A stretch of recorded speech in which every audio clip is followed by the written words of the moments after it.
आपको आपकी स्क्रीन पर जो ये पर्सन की फोटो है, ये है पीटर नेवारो। ये ट्रंप के आर्थिक सलाहकार हैं, वाणिज्य। अब जो आजकल आपने देखा होगा कि अमेरिका बड़े ऊटपटांग जो डिसीजन ले रहा है वो भी इंडिया के खिलाफ। कहीं पे वो टैरिफ लगा देते हैं, कहीं पर वो धमकाते हैं, कहीं बेइज्जती करने की पूरी कोशिश करते हैं। अब ये जो है, ये सीधे सीधे इनका कहना है कि जो भारत है उसमें जो भी बेनिफिट है वो सारा ब्राह्मण ले जाते हैं। कभी अंग्रेजों ने ये किया था डिवाइड एंड रूल, कभी मुगलों ने किया था, मुस्लिम रूलर्स ने किया था डिवाइड एंड रूल।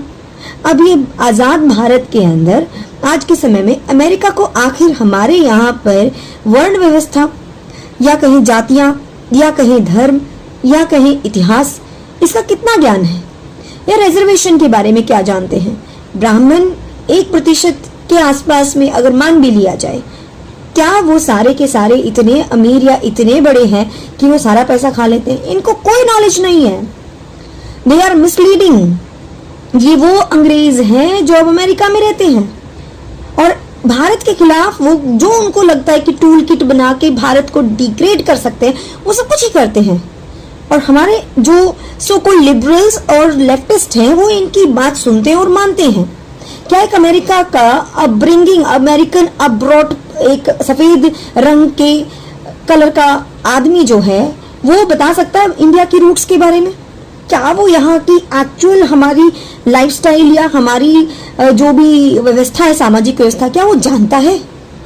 लेकिन ये इस तरह के बयान देते हैं जिससे कि भारत के अंदर फूट पड़े और जो हमारे देश के अंदर राजनेता या पॉलिटिकल पार्टी इसी अमेरिका से ये आस लगाते हैं कि आप इंटरवीन करिए इंडिया में और हमारी सत्ता लाइए, या कहिए तो मोदी को हटाइए और हमें सत्ता में लाइए।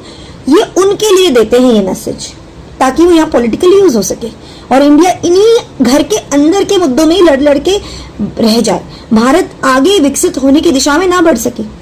ये रियलिटी है।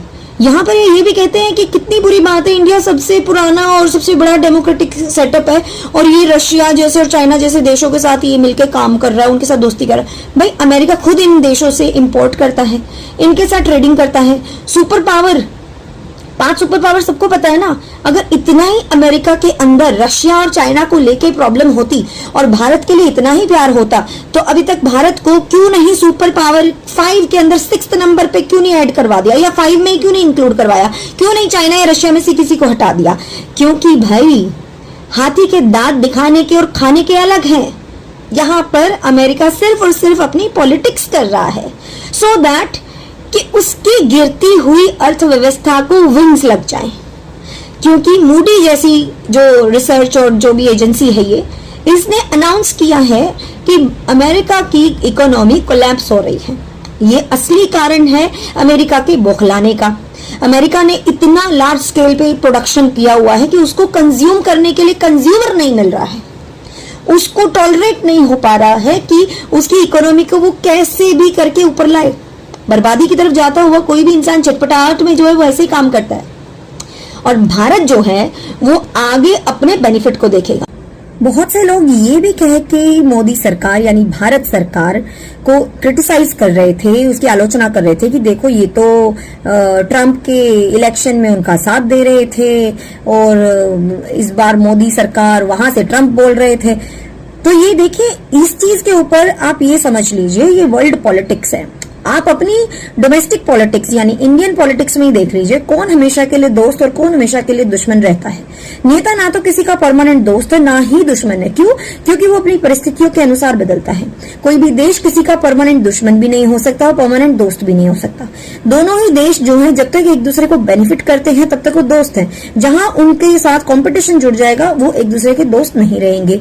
तो ये गुड टर्म्स और बैड टर्म्स की बात है। तो जब ट्रंप अच्छे रोल में थे और भारत के लिए अच्छे डिसीजन ले रहे थे तब तक वो दोस्त थे, और जब वो अपोजिट हो गए तो भाई भारत ने भी उनको अपना जो है एक तरह से नॉट फ्रेंड वाला कैटेगरी में डाल दिया। एनिमी आपका जो है सिर्फ अगर पाकिस्तान जैसी सिचुएशन हो जाए ना तो एनिमी में डालिए, अदरवाइज उसको किसी भी देश को हम आप एनिमी नहीं कह सकते।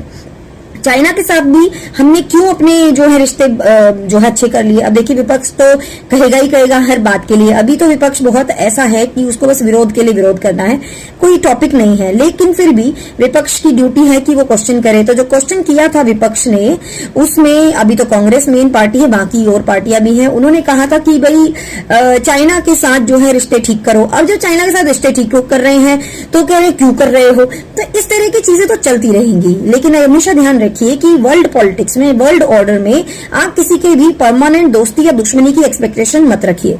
रशिया और अमेरिका ना तो कभी भी पूरी तरह दुश्मन है, ना पूरी तरह से कभी भी दोस्त है। हाँ, लेकिन वो बेनिफिट देखते हैं कि किसके साथ उनका ज्यादा है।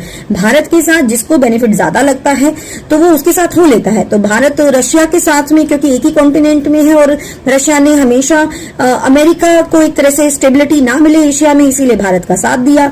तो ऐसे करते करते रिलेशन अच्छे हो गए। लेकिन वहीं पे रशिया भी चाइना को सपोर्ट करता है, जबकि चाइना ने हम पे अटैक किया। तो इस तरह के पॉलिटिकल ऑर्डर को अगर आप दुनिया में देखोगे तो कोई किसी का परमानेंट दोस्त या दुश्मन नहीं होता है। इसीलिए हमेशा वर्ल्ड पॉलिटिक्स को हमें अपनी डोमेस्टिक पार्टीबाजी से हटा के बड़े सिनेरियो में देखना चाहिए। एक एग्जाम्पल से और इस बात को समझिए कि पाकिस्तान जैसे देश को अमेरिका अगर सपोर्ट करके सुरक्षा परिषद के अंदर स्थान दिलाता है और उसको मेंबरशिप के लिए पूरा सपोर्ट करता है, इवन वो पाकिस्तान के साथ अच्छे रिलेशन बनाता है, उसको लोन दिलाता है, तो इससे क्या समझा जाए कि पाकिस्तान के कंधे पे बंदूक रख के चलाने की अमेरिका की पुरानी आदत है।